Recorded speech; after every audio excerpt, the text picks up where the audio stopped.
Mohit, I think we should start the session. Let Yes, all the Ankit. people Yes, join in Ankit. between. Yes. We can start. We can start. Yeah, yeah, yeah. So, good morning, everyone. Thank you for joining the session today. I hope everyone is doing good and keeping safe. Uh, so, first of all, I would like to again thank you for joining this session, and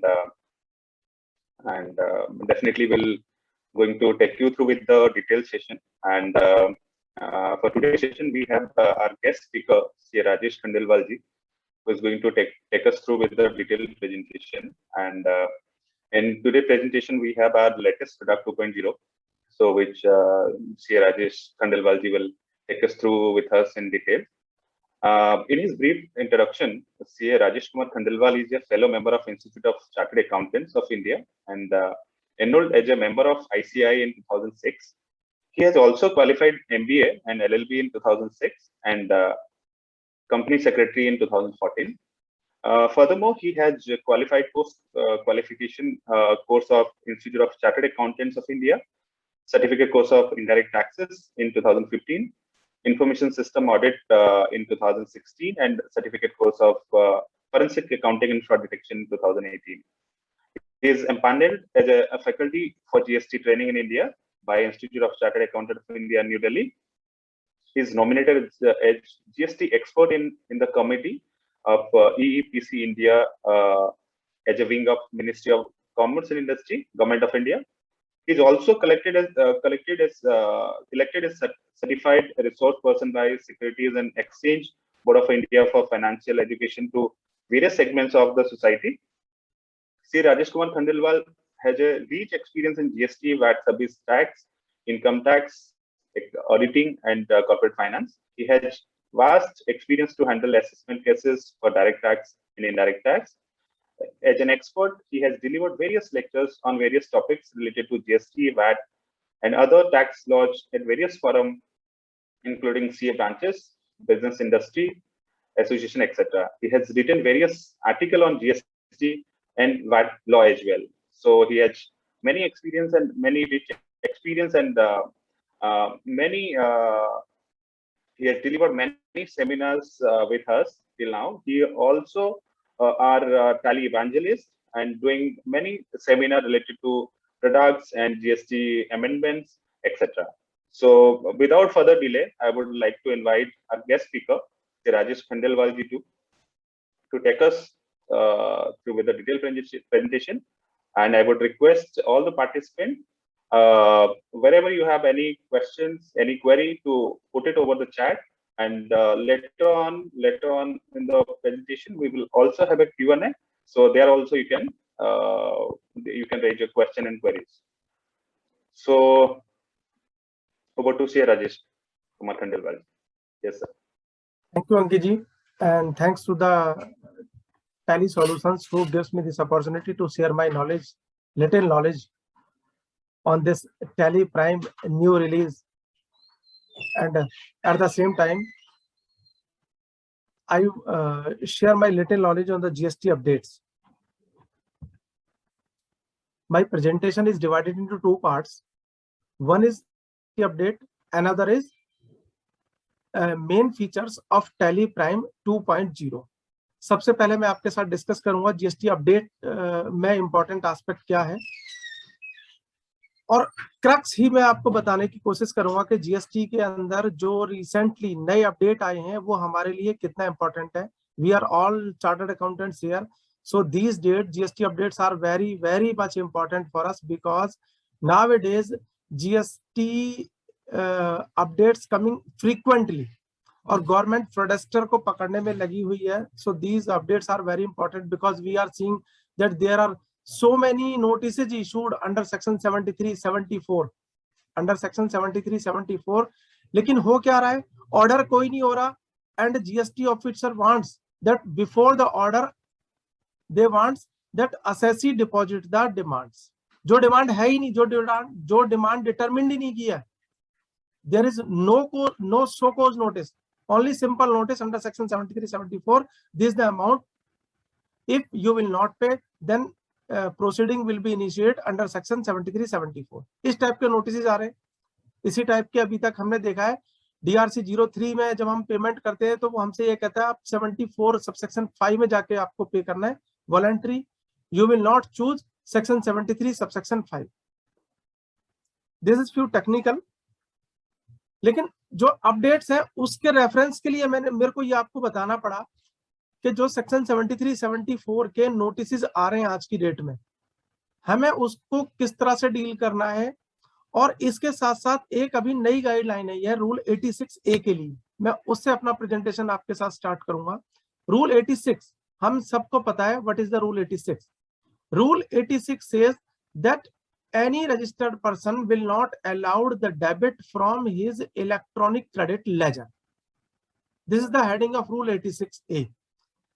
अब आपका electronic credit ledger है, आपकी वो asset है और आपको ही debar कर दिया जाएगा, उसमें से आप डेबिट नहीं कर पाएंगे।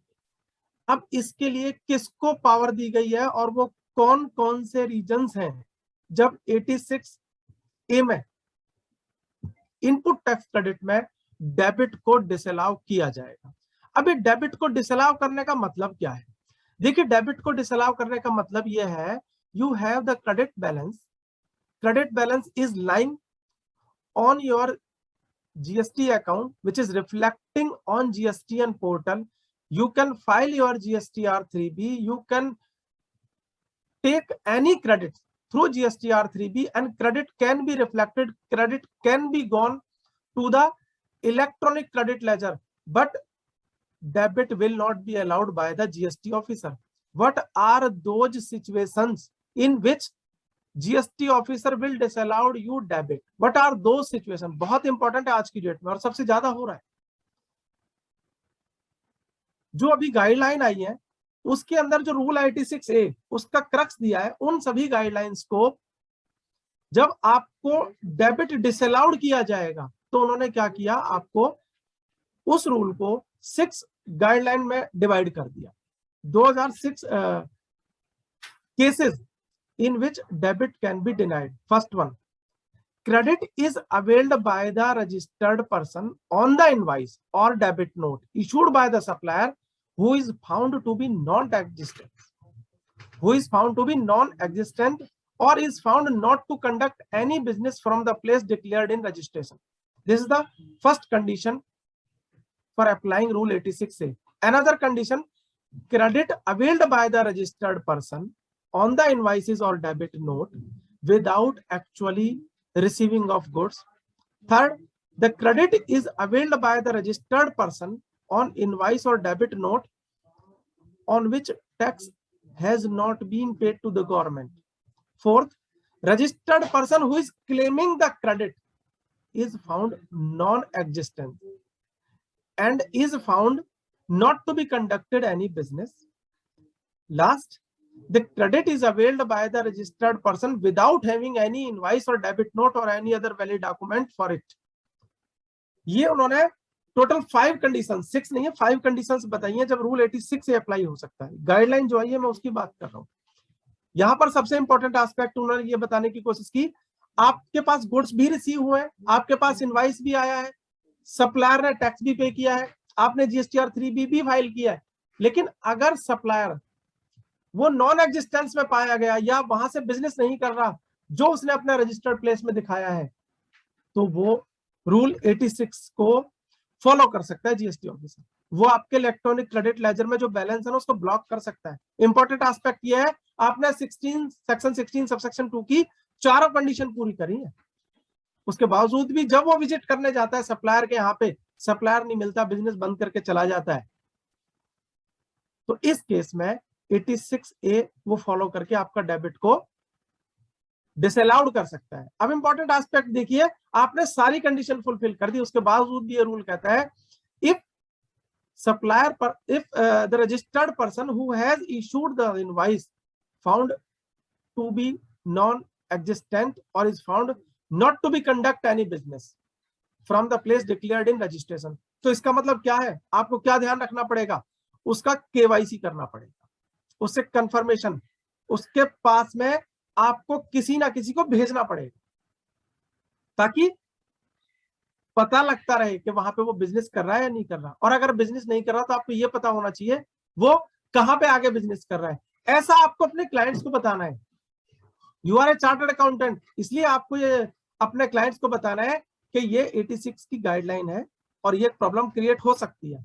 अब ये ही रूल, ये जो गाइडलाइन, ये एक स्पेसिफिक केस है, ये जो रजिस्टर्ड पर्सन है, जो रिसिपिएंट है, उस पर भी एप्लीकेबल होता है। क्रेडिट ले लिया, सारी कंडीशन फुलफिल कर दी, क्रेडिट ले लिया, लेकिन जब ऑफिसर वेरीफाई करने गए आपका प्रीमिसेस, आप वहां से बिजनेस ही नहीं करते, या आपने जो डिक्लेयर्ड, जो आपका प्लेस डिक्लेयर्ड है रजिस्ट्रेशन में, वहां से आप बिजनेस नहीं करते, तो वो क्या करेगा, आपका जो क्रेडिट लेजर में बैलेंस है वो डेबिट करने के लिए ब्लॉक कर देगा। डेबिट नहीं करे, डेबिट नहीं हो सकता। क्रेडिट, जो इनपुट टैक्स क्रेडिट का लेजर है जो जीएसटीएन पोर्टल पे है, उसको फ्रीज कर देंगे, डेबिट अलाउड नहीं होगा। बाकी कंडीशन तो हमें पता ही है, सेक्शन 16 सबसेक्शन 2 में इनवाइस आया, गुड्स नहीं आई, इनवाइस आया, गुड्स भी आई, बट सप्लायर ने टैक्स पे नहीं किया, तो ये स्पेसिफिक उन्होंने स्पेसिफिक बताने की कोशिश की कि 86 को कैसे जीएसटी ऑफिसर फॉलो कर रहा है। यहां पर अभी एक इंपॉर्टेंट एस्पेक्ट और है, इसके अंदर रीजंस टू बिलीव होना जरूरी है, और जब रीजंस टू बिलीव की बात करते हैं, they should be in writing. One another important aspect in this rule 86, in the guideline issued by the CBIC, they divided the powers between the commissioner, deputy commissioner, additional commissioner, deputy director, additional director. अब उन्होंने क्या किया, powers को 3 category में divide किया, up to 1 crore, above 1 crore, up to 5 crore, above 5 crore. तो जो above 5 crore है वहां पर कमिश्नर को पावर है, वहां पर कमिश्नर को पावर है 86A में डेबिट डिसअलाउ।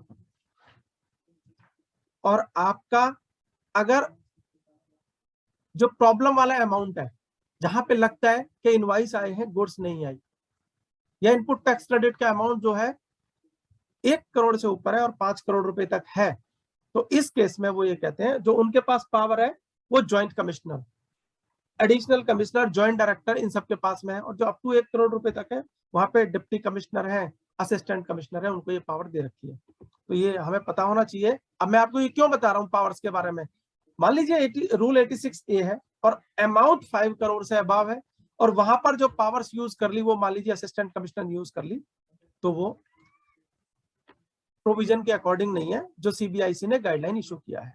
और एक और इंपॉर्टेंट एस्पेक्ट यहां पर भी लिखा है, वैसे अभी पोर्टल पे नहीं है, वो यहां पे लिखा हुआ है, ये जो ब्लॉकेज है रूल 86A में, ये आपकी केवल और केवल 1 साल तक रहेगी। अब 1 साल के बाद वहां पे अगर प्रोविजन हम पढ़ते हैं, सेल वर्ड यूज कर रखा है, उनको अपने आप ही ओपन कर देना चाहिए, लेकिन वो नहीं करते, आपको एप्लीकेशन देनी पड़ती है। और जीएसटीएन पोर्टल पे ऐसी अभी कोई फैसिलिटी नहीं है, जीएसटीएन पोर्टल अपने आप इसको अलाउड कर दे, लेकिन हो सकता है आने वाले टाइम में जीएसटीएन पोर्टल इसको अपने आप अलाउड करेगा। This was the first update. Next, regarding DRC 01A, we all know that these days DRC 01 is being issued manually. There is no option issuing DRC 01 through the portal. लेकिन अभी recently कुछ दिन पहले ये GSTN पे online हो गया है, और DRC 01A आपके पास में ऑनलाइन आएगा, और इसी के लिए अभी रिसेंटली नोटिफिकेशन आया है ऑन 1 दिसंबर 2021 को, जिसके अंदर क्या किया है, DRC 01A जो रूल्स है उनके अंदर इसको ऐड कर दिया, क्योंकि अभी तक तो मैनुअल था तो प्रॉब्लम थी, but because now it is on portal so they have added into the rules. Rules में पहले भी था, रूल्स में पहले भी था, 73 74 में देखेंगे रूल्स में था, पहले भी था, लेकिन जहां पर ऑनलाइन पोर्टल पे इशू करने की बात आ रही थी, now they have edited in the rule. Yes, one another important aspect regarding the refund under section 77, एक सर्कुलर है, circular number 162। there is a section in CGST Act section 77 and another section 19 which is akin to the section 77. Section 77 talks that if any registered person pays any tax treating any supply as a intrastate supply and pays the tax as a CGST and SGST, but subsequently it is found that transaction was interstate supply, then he needs to pay IGST and a CGST, SGST which is already paid by the registered person will be refunded to the said registered person. And in subsection 2, interest, there is no requirement for payment of interest in this case. अब यहाँ पे question arise हो रहा था, ये subsequently held किसको होगा? आज की डेट में रजिस्टर्ड पर्सन ने किसी सप्लाई को इंट्रा मान लिया, सीजीएसटी एसजीएसटी पे कर दिया, सब्सिक्वेंटली हेल्ड हुआ, ये तो आईजीएसटी था, ये तो इंटरस्टेट था, आईजीएसटी पे होना था, आईजीएसटी पे कर दिया। अभी सब्सिक्वेंटली हेल्ड किसको होगा? पहला क्वेश्चन। दूसरा क्वेश्चन ये, वहां पर क्या लिखा हुआ था? CGST and SGST will be refund to the registered person. अब जब रिफंड के प्रोविजंस में हम जाते हैं तो वहां पर क्या लिखा हुआ है? वहां पर लिखा हुआ है अगर आपने कोई टैक्स पे कर दिया जो पे नहीं होना था, आपने वो टैक्स पे कर दिया, तो डेट ऑफ पेमेंट से विद इन 2 ईयर्स आप रिफंड के लिए अप्लाई कर सकते। जब रजिस्टर्ड पर्सन सेक्शन 77 को ध्यान में रख के रिफंड के लिए जा रहा था तो जीएसटी ऑफिसर कहता था सर ये आपको सब्सिक्वेंटली हेल्ड का मतलब नहीं है, आपके लिए नहीं है, ये तो हमारे लिए है, जब जीएसटी ऑफिसर ऑर्डर करेगा उसके लिए है ये। अब वो ऑर्डर तो करता ही नहीं था। हमने जीएसटीआर 9 और 9C फाइल की, वहां पे हमने देखा कि सीजीएसटी एसजीएसटी पे कर दिया, पे होना था आईजीएसटी, 9 फाइल कर दिया। हमने बातें तो बहुत की कि रिफंड होना चाहिए, लेकिन रिफंड की एप्लीकेशन किसने नहीं लगाई, या हो सकता है क्वेश्चन लगाई भी हो। तो इस केस में क्या होगा? सब्सिक्वेंटली हेल्ड का इन्होंने यहां पर मतलब बताया, ये बताया भाई सब्सिक्वेंटली हेल्ड जीएसटी ऑफिसर को हो सकता है और रजिस्टर्ड पर्सन को भी हो सकता है। अगर रजिस्टर्ड पर्सन को सब्सिक्वेंटली हेल्ड हुआ है, कभी भी हो सकता है, जब वो टैक्स पे कर रहा है उसके नेक्स्ट मंथ भी हो सकता है, नेक्स्ट ईयर भी हो सकता है, आफ्टर 10 ईयर भी हो सकता है, कभी भी हो सकता है उसके लिए सब्सिक्वेंटली हेल्ड। क्या पता उसको ध्यान ना जाए, वो 9 भी फाइल ना करी हो, वो ऑप्शनल की कैटेगरी में आ रहा हो। तो इस सर्कुलर ने ये क्लैरिफाई कर दिया सब्सिक्वेंटली हेल्ड जीएसटी ऑफिसर को हो सकता है, रजिस्टर्ड पर्सन को भी सब्सिक्वेंटली हेल्ड हो सकता है। अब मान लीजिए वो फाइनेंशियल ईयर 17-18 के लिए था, अब तो टाइम पीरियड निकल गया, क्योंकि within 2 year from the date of payment it is saying by the section 54। अब क्या करें? इस सर्कुलर ने क्लैरिफाई कर दिया कि आपके वो जो 2 ईयर्स है ना, आपके वो जो 2 ईयर्स है वो कब से स्टार्ट होंगे? अगर वो पीरियड पहले खत्म हो चुका, 2 साल उसके पहले खत्म हो चुके, तो 24 सितंबर 2021 से आपका 2 ईयर स्टार्ट होना है। मान लीजिए आपको अप्लाई करना था जुलाई 2019 में और जुलाई 21 तो निकल चुका। अब गवर्नमेंट ने बोला क्योंकि ये सर्कुलर जो आया है 24 सितंबर 2021 से आया है, तो आपके जो 2 ईयर्स हैं वो आपके 24 सितंबर 2021 से एप्लीकेबल होंगे। आपके पास फिर से 2 साल का टाइम है। यहाँ पे सर्कुलर ने एक और इंपॉर्टेंट बात बोली, क्या बोली? अगर आपकी एप्लीकेशन पहले डिस्पोज्ड ऑफ हो चुकी है, रिजेक्ट हो चुकी है, आप अगेन एप्लीकेशन फाइल कर सकते हैं और आपकी जो एप्लीकेशन है फ्रेश एप्लीकेशन के लिए 2 साल का जो टाइम है, it will be start with effect from 24 सितंबर 2021। ये एक और इंपॉर्टेंट अपडेट था जो मैंने आपको बताया। इसके अलावा एक और भी इंपॉर्टेंट अपडेट है, जो 45th अभी मीटिंग हुई थी ना जीएसटी काउंसिल की, उन्होंने बहुत सारे डिसीजन लिए थे। उसमें एक इंपॉर्टेंट एस्पेक्ट ये था ITC 04, if turnover is more than 5 crore then ITC 04 needs to be submitted half yearly. If turnover is less than 5 crore, then ITC 04 needs to be submitted once in a year. बहुत बड़ा relief है ये। बड़ी problem आ रही थी, quarterly file करना पड़ता था, लेकिन वो क्वार्टरली फाइल नहीं हो पा रहा था, कुछ ना कुछ प्रॉब्लम आ रही थी, क्योंकि फॉर्म्स की इतना प्रॉब्लम वाला बनाया हुआ था। लेकिन ये एक बहुत बड़ा रिलीफ है। ये कुछ अपडेट्स थे जो मैंने आपके साथ डिस्कस किए। Now I am coming to the features of Tally Prime 2.0. I am sharing my screen. Now I am sharing my screen.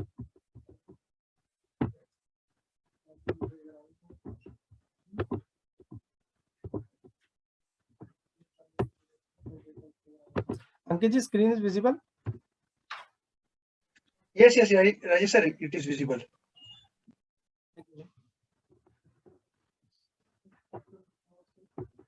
मुझे तो कई बार ये लगता है अंकित जी, आप अगर सुन पा रहे हैं तो मुझे, अंकित जी मुझे तो कई बार ये लगता है अगर ये टैली सॉफ्टवेयर ना होता तो चार्टर्ड अकाउंटेंट्स की लाइफ कितना मतलब डिफिकल्ट थी और होने वाली थी। क्योंकि जब मैंने सीए स्टार्ट किया था तो मैनुअली बुक राइटिंग थी और ट्रायल बनाने में ना बहुत टाइम लगता था। बस वो डिफरेंस को ढूंढते रहते थे, 10 पैसे, 20 पैसे, 50 पैसे, 1 रुपया, 100 रुपया, वहां पे हम लोग इस डिफरेंस को ढूंढते रहते थे। सबसे पहले मैंने 4.5, 5.4, 6.2, 7.2 and then Tally 9, ERP, now Tally prime. देखिए अपडेशन होता जा रहा है, जैसे जैसे टेक्नोलॉजी बढ़ रही है वैसे वैसे टैली ने भी अपने आप को ग्रो किया है। और मैंने तो जब फर्स्ट टाइम कंप्यूटर चलाना स्टार्ट किया था तो फर्स्ट टाइम सबसे पहले मैंने टैली ही चलाया था, और मैंने टैली कहीं से भी सीखा नहीं था। मुझे तो मेरे बॉस ने, जो मेरे चार्टर्ड अकाउंटेंट थे जिनके यहाँ पे मैंने आर्टिकलशिप की, उन्होंने मुझे भेजा था दिल्ली कि आपको जाना है और वहां पर डाटा एंट्री करनी है, डॉक्टर है कोई। उन्होंने, मुझे ये भी नहीं पता था कंप्यूटर ऑन कैसे होना है।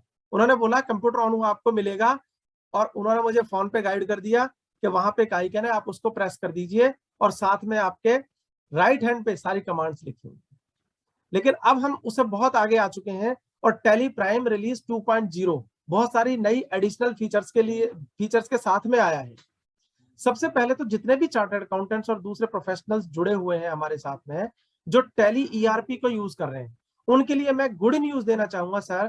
Tally prime free of cost है, इसका कोई भी चार्ज नहीं है, इसको आपको कोई भी पेमेंट नहीं करनी, आपको कुछ नहीं करना सर आप टैली सॉल्यूशंस लिमिटेड की वेबसाइट पे जाएंगे, वहां से एक EXE जो अपडेट की फाइल है वो डाउनलोड कर लेंगे, अपने कंप्यूटर पे रन करेंगे, रन करने के बाद में टैली प्राइम आपके कंप्यूटर पे इंस्टॉल हो जाएगा। और जो आपका टैली ERP 9 का डेटा है ना, आप इसमें माइग्रेट कर पाएंगे सर माइग्रेशन में कुछ भी नहीं है सर, आपको क्या करना है, एंटर एंटर ही तो करना है। और सर टैली में सबसे इंपॉर्टेंट बात यह है, टैली को सीखने के लिए सिर्फ 2 ही चीजें तो करनी होती है, enter enter enter, escape escape escape, इससे ज्यादा तो कुछ है ही नहीं ना टैली में। तो सर मैं सबसे पहले यहाँ पे आपसे रिक्वेस्ट करूंगा, जो अभी भी टैली ERP में जा रहे हैं, सर मैं आपको वो ऐसी ऐसी फीचर्स बताऊंगा हमने जो सोचा भी नहीं था, और वो फीचर टैली प्राइम में है और वो भी फ्री ऑफ कॉस्ट मिल रही है, there is no additional cost. Today I will discuss some important interesting features with regard to the Tally Prime. First one is GoTo, next Save View for reports, next online GSTN and HSN, जो आज की date में हमारी पूरी दुनिया यहीं पे सिमट के रह गई है, OTP लेने में, GSTN वेरीफाई करने में, HSN कोड में, सेल इनवाइस में 2 digits, 4 digits, 6 digits। अभी नया अपडेट भी तो आया 1 अप्रैल 2021 से, we need to report HSN code on the invoice. If your turnover is more than 5 crore, then you need to report HSN code up to 6 digit. If it is less than 5 crore, then you need to report HSN code up to 4 digits. If your turnover is more than 5 crore, in case of B2B, it is mandatory. In case of B2C, it is optional. So पूरी दुनिया एक chartered accountant की जो खासकर GST में लगा हुआ है, उसकी बस यहीं तक सिमट कर रह गई। Connected experience for e way bill बहुत इंपॉर्टेंट है। E-इनवाइस हम बनाते हैं मैनुअली। जब मैंने फर्स्ट टाइम E-इनवाइस बनाया था ना एक्सपीरियंस के लिए, सर आप यकीन मानना मुझे 2 दिन लग गए थे, और मैं आपको यहाँ पे विदिन 8 सेकेंड E-इनवाइस बना के दिखाऊंगा सर, लाइव ई-वे बिल पे, सॉरी टैली प्राइम के through. Connected services with regard to the e way bill, e way bill बनाने में बहुत टाइम लगता है, बट आप देखना विदिन कुछ ही सेकंड में आपका ये ई-वे बिल भी बन जाएगा। और TRIB रिपोर्ट ऑन ब्राउजर। हम बात करते हैं क्लाउड ऑफिस, हम बात करते हैं क्लाउड ऑफिस की, और हम बात करते हैं वर्चुअल ऑफिस की। और आप ये देखिए अभी तो जो ये कोरोना पीरियड गया है 22 या 20 मार्च 2020 से जो स्टार्ट हुआ, और अभी तो नया वेरिएंट आ गया ओमिक्रॉन करके, तो कहीं ना कहीं हम सारे लोग अपने घर से बैठ के काम कर रहे हैं।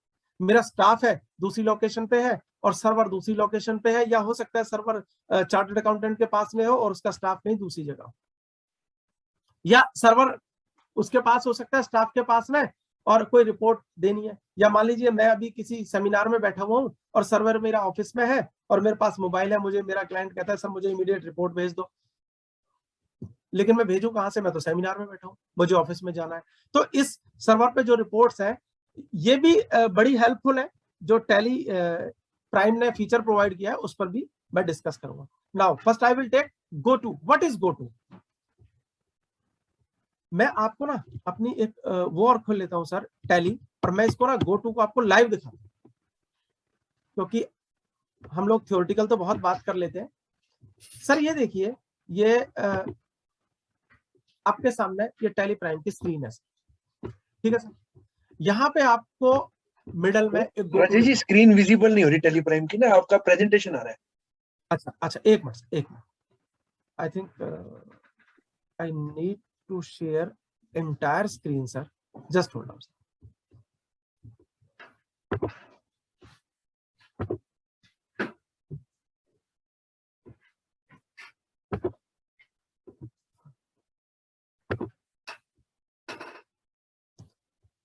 Sir, now screen is visible? Yes, sir. Yes, now it is visible. और मैं अपना एक minute sir, now it is also visible sir? Yes, sir. Yes. मतलब दोनों सर विजिबल है, ठीक है सर, ठीक है। Yes sir. सर आपके सामने मैं सबसे पहला जो फीचर बता रहा हूँ, गो टू, ये टैली का सर आपके सामने स्क्रीन है, टैली प्राइम 2.0। इसके सामने सर आप ये देखिए बीचों बीच में गो टू लिखा हुआ है। इससे पहले मैं आपको थोड़ी सी हिस्ट्री बता देता हूँ सर। अगर आज की डेट में मुझे सेक्शन 73 में कोई केस लॉ ढूंढना है, मुझे सेक्शन 86A जो रूल है अपना, जो रूल 86A है उसको कुछ राइट अप ढूंढना है, तो मैं कहाँ जाता हूँ सर? या मुझे मान लीजिए मुझे ये देखना है कि मुझे लिफ्ट का क्रेडिट मिलेगा या नहीं मिलेगा, या मुझे जो सेंट्रलाइज एसी है उसका क्रेडिट मिलेगा या नहीं मिलेगा, मैं सर गूगल करता हूँ। जब गूगल करता हूँ मुझे एक आंसर चाहिए सर, मुझे करोड़ों आंसर मिल जाते हैं। इसी तरह से same to same feature sir Tally prime के अंदर। आप ये देखिए पहले हमें क्या होता था, हमें कोई रिपोर्ट देखनी होती थी सर, हम क्या करते थे, डिस्प्ले, उसके बाद हमें ए और एल लेजर, हम यहाँ पे जाते थे, सारी रिपोर्ट्स हमारी सामने होती थी, ठीक है। अब मैं जब इस पे जाता हूँ, डिस्प्ले और ये सारा जो लिखा हुआ है, ये सारी रिपोर्ट हमारे सामने होती थी, तो हमें ना उसको देखना पड़ता था, बड़ी मुश्किल भी होती थी, पता नहीं चलता कितनी रिपोर्ट। अगर यहाँ पे आप देख पा रहे हो ना सर, नीचे अगर आपको दिख रहा होगा बड़ा डिम सा लिखा हुआ है सर 81, और यहाँ पे ऊपर सर बड़ा डिम सा लिखा हुआ है 25, हम इस रिपोर्ट को देख पाते थे सर। लेकिन अब क्या है सर, अब टैली प्राइम ने एक बहुत बढ़िया फीचर दे दिया। ये क्या कहते हैं, ये कहते हैं आपको कहीं नहीं जाना, कुछ ध्यान नहीं रखना, आपको रिपोर्ट का नाम भी ध्यान नहीं है सर। मान लीजिए गो टू में जाएंगे, गो टू में जाने के बाद सर आप ये देखिए आपके सामने सर कितनी रिपोर्ट आ रही है, बड़ी थोड़ी सी रिपोर्ट आ रही है ना सर।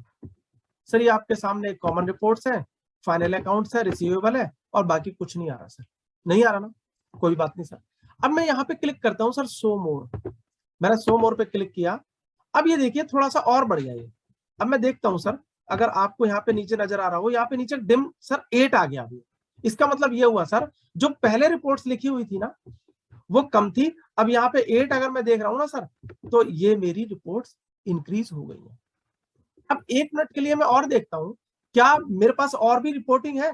जब हमने डायरेक्ट देखा था तो वहां पर अगर मैं वो वाली जो कमांड है, वो टैली प्राइम वाली कमांड की मैंने बात की, जब मैंने आपको डिस्प्ले अकाउंट्स लेजर में ले गया तो वहां पर आपको थोड़ी सी रिपोर्ट्स नजर आई। अब मैं क्या करता हूँ, शो इनएक्टिव पे जाता हूँ। जैसे ही मैं शो इनएक्टिव पे गया, आप देखिए यहाँ पे 22 आ गया लिखा, यानी रिपोर्ट्स और इंक्रीज हो गई सर। अब मैं क्या करता हूँ, एक्सपेंड ऑल पे गया सर। जैसे ही मैं एक्सपेंड ऑल पे गया सर, कितनी रिपोर्ट्स आ गई यहाँ पे सर, 370 रिपोर्ट्स आ गई सर। सर यहाँ पर हमें वो सारी रिपोर्ट चाहिए एज ए ऑडिटर भी जो मुझे रिक्वायरमेंट होती है। नेगेटिव स्टॉक रिपोर्ट मैं देख सकता हूँ, पेरोल की मैं रिपोर्ट देख सकता हूँ, ई वे बिल जनरेशन की मैं रिपोर्ट देख सकता हूँ सर। सर मैं डेबिट और क्रेडिट, चाहे मेरा वो डेटर्स का है, चाहे वो मेरा स्टॉक का है, चाहे वो मेरा किसी डेटर, क्रेडिट और स्टॉक के अलावा कोई और बैलेंस है, मैं उसकी रिपोर्ट देख सकता हूँ। मेरे बैंक में संडे को कौन से मैंने एंट्री डाल दी मेरे अकाउंटेंट ने कि संडे को बैंक में कैश डिपॉजिट दिखा दिया, वो रिपोर्ट मैं देख सकता हूँ। मैं ये रिपोर्ट देख सकता हूँ इसके अंदर कि मेरा जो टोटल रिसीट है, जो अगर मैं 44 एडी के अंदर जो प्रोवाइजो दे रखा है, जो 44 एडी में प्रोवाइजो दे रखा है, your turnover is more than 5 crore but less than 5 crore and your payment is less than 5% with respect to the all payments and your receipt is in cash is less than 5% in comparison to the with comparison to the total receipts, ये सारी reports इसमें available है। तो आप ये देखिए, अगर मैं 1 मिनट में यहाँ पे चलता हूँ, नेगेटिव एक मैंने लिखता हूँ सर, ये देखिए मैंने नेगेटिव लिखा ना, तो जो भी कुछ नेगेटिव हो सकता है, नेगेटिव स्टॉक है, नेगेटिव बैचेस है, सारा नेगेटिव आ जाएगा सर। अगर मैं एनालिसिस में एक वर्ड डाल देता हूँ, ये देखिए कितना एनालिसिस अपने आप आ गए सर। अब मुझे याद रखने की जरूरत नहीं है, पहले तो मुझे याद रखना पड़ता था स्टॉक समरी में जाना है, डेटर्स में जाना है, कहाँ जाना है। सर यहाँ पर मैंने कुछ भी किया, ये स्टॉक ट्रांसफर एनालिसिस है, आपका एजिंग है, अगर आप एजिंग भी करना चाहते हैं एजिंग भी सर इससे आ जाएगी। तो ये इतना पावरफुल फीचर है गोटू का, आप जो भी चाहेंगे ना वो रिपोर्ट्स आपके सामने निकल जाएंगी। आप एक वर्ड लिखेंगे, एज इनमें लिखा सारा आ गया। अगर मान लीजिए मैं यहाँ पे पेरोल हम यूज नहीं करते हैं, ये देखिए पेरोल भी आ गया सर। यहाँ पे आप कोई कैश पेमेंट, अब एक मैं आपको वो फीचर दिखा रहा था, देखता हूँ सर एक मिनट में कर पाया तो, क्योंकि कल ही मैंने वो 44 AD वाला हमारे लिए बहुत इंपॉर्टेंट है, वो यहाँ से ना निकल के दूसरी जगह से भी निकलता है। और मुझे लग रहा है कि क्योंकि मैंने कल ही 2 रिटर्न्स उसमें फाइल करी हैं, तो मैंने क्या किया उस रिपोर्ट को कहाँ निकाला, मैं एक मिनट बताने की कोशिश करता हूँ अगर मैं भूल नहीं गया तो, क्योंकि मैंने कल उसको फर्स्ट टाइम यूज किया था। अभी देखता हूँ सर, मैंने क्या किया था, मैं गया था वहां पे, यस, एक्सेप्शंस रिपोर्ट में, और नहीं मैं डे बुक में गया था। डे बुक में जाने के बाद में मैंने कंप्लीट जो मेरा ईयर है, ये एक्चुअली 21-22 का डेटा है, लेकिन फिर भी मैं कोशिश करूंगा आप लोगों के लिए। एक मिनट मैं दिखाना चाह रहा हूँ आपको, ताकि आपको ये टोटल करने की जरूरत ना पड़े कि मेरा कैपिटल में कितना रिसीप्ट हुआ, लोन में कितना रिसीप्ट हुआ, एडवांस में कितना रिसीप्ट हुआ, मुझे सारा मिल जाएगा। मैंने यहाँ पे इस पीरियड को सिलेक्ट कर लिया, और इस पीरियड को सिलेक्ट करने के बाद मैं वाउचर टाइप पे गया। वाउचर टाइप पे जाने के बाद मैंने क्या किया, मैं पेमेंट पे गया। पेमेंट में जाने के बाद मुझे जाना है एक्सेप्शन रिपोर्ट में, नो एक्सेप्शन रिपोर्ट में नहीं जाना, एक मिनट में अभी आपको बता रहा हूँ। यस, मैं गया चेंज व्यू में, और चेंज व्यू में जाके मैंने एक्सट्रैक्ट कर दिया। एक्सट्रैक्ट में अब आप ये देखिए, ये मुझसे ये कहता है कि आपने क्या किया, टोटल 2,92,75,000 की पेमेंट आपने करी है। ये टोटल है, ये टोटल पेमेंट है। पेमेंट कैसे है सर, आप ये देखिए, ये कैश में आपने पे किया है 18,500, और बैंक के थ्रू आपने पे किया है 2,92,00,000। और ये पेमेंट किसको की है ये बताता है। आपने ये पेमेंट जो किया है ये कैपिटल अकाउंट्स में किया है, सनी डेटर्स से भी आपको कुछ पेमेंट आपने उनको रिटर्न किया है। उसके बाद में आपने ड्यूटीज एंड टैक्सेस प्रोविजंस जो आपके ओपनिंग थे उनके अगेंस्ट में आपने पेमेंट किया। You have to pay against the creditors and you have also paid with respect to the freight charges, bank charges, electricity expenses, all these expenses. यहाँ पर देखिए कितना आसान हो गया हमारे लिए इस चीज को कैलकुलेट करना कि 2.92 करोड़ 2,92 लाख 2,92 लाख टोटल पेमें अगर हम 5% अप्लाई करेंगे उतना मेरा कैश पेमेंट तक होना चाहिए। यहाँ पर तो 18,500 ही है, तो ये हमें 44 AD सॉरी 44 AB का, मैं 44 AD गलत यूज कर गया। 44 AB में जो हमें ऑडिट करनी है उसमें जो प्रोवाइजो दे रखा है यहाँ पे हम निकाल सकते हैं। तो टैली ने देखिए ये फीचर पहले भी था, लेकिन क्योंकि अब टैली प्राइम की हम बात कर रहे हैं तो टैली प्राइम में मेरी आदत बन गई है कि नई नई चीजें ढूंढने की। अब इसी तरह से अगर मैं इसको, ये तो बात हो गई पेमेंट की, अब अगर मान लीजिए मैं बात करूं यहाँ पे आपकी रिसीट की, तो मैं दोबारा से टाइप्स ऑफ वाउचर पे चला जाऊंगा और यहाँ पे रिसीट पे चला जाऊंगा। मैंने ये क्लिक किया सर, अब आप ये देखिए ये टोटल मेरे सर क्या हुआ। यहाँ पे रिसिप्ट क्या कहता है, यहाँ पे रिसिप्ट है आपका 2,97 लाख का, और यहाँ पे कैश में कोई रिसिप्ट नहीं है सर। सारी की सारी जो रिसिप्ट है ना सब बैंक से है, सारी बैंक से है सर, ये कोई कैश में नहीं है।